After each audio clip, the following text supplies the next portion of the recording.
Okay, I just finished my class with 5 KAA. It was about a summary that we did for today.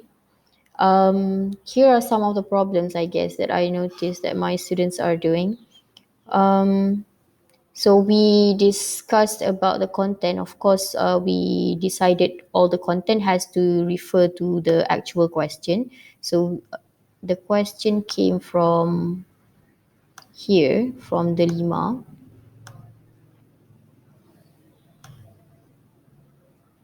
from paper 2 exercise here. So the students are aware of it. So it came from paper 2 SPM exercise, this one here. And the question was about a woman who has bipolar disorder and how she turned her pain into strength.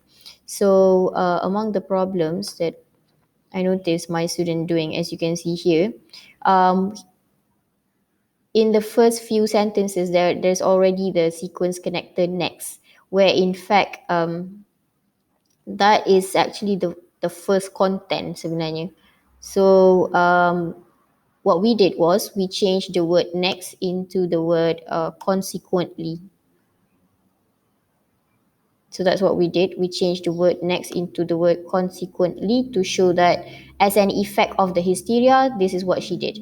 Okay. And then we changed the sentence, as you can see here. He initially wanted to stop at the word slapping, but and then he repeated the same structure. She also would. Atas ni dah ada dah. She would be screaming. At bawah ni dia did the same thing. She also would. So what we did was we took out she also would, and then we added a comma, and then we made it parallel. So throw, we added ing there so that it would be parallel with screaming and slapping. And then there's the word she would be speeding away in her car, and one student gave the word accelerating. So this would be a paraphrasing for speeding away, because speeding and accelerating means the same thing. Okay, next content point. Then she, so what the student said was, then she later uh, come back in her bedroom or something like that. So what I did was we had to change some of the structure of the sentence. Then she would, for the word come back, we change it into the word return. Then she would return hours later, and she would lock herself in her bedroom. From the text, it said she was overwhelmingly in despair. So that's what the text said.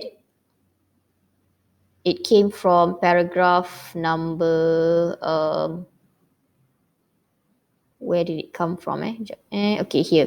She was in a state of overwhelming despair from there. So we change it to extremely devastated. So that would be a paraphrasing for summary writing. Okay, she came back home extremely devastated. Next, mom turned her pain into strength. So what I advised the students was, for the content, let's say the question has these bullet points. The second bullet point was how she returned her pain into strength. What the students should do is, when they write their summary, they should make sure that they have this beginning of the sentence which shows that they are trying to answer the question. So they should say, next, mom turned her pain into strength.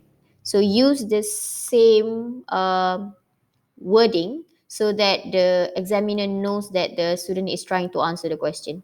Okay, so my student here, he knows that after he puts the word by, there needs to be ing for any verb after it.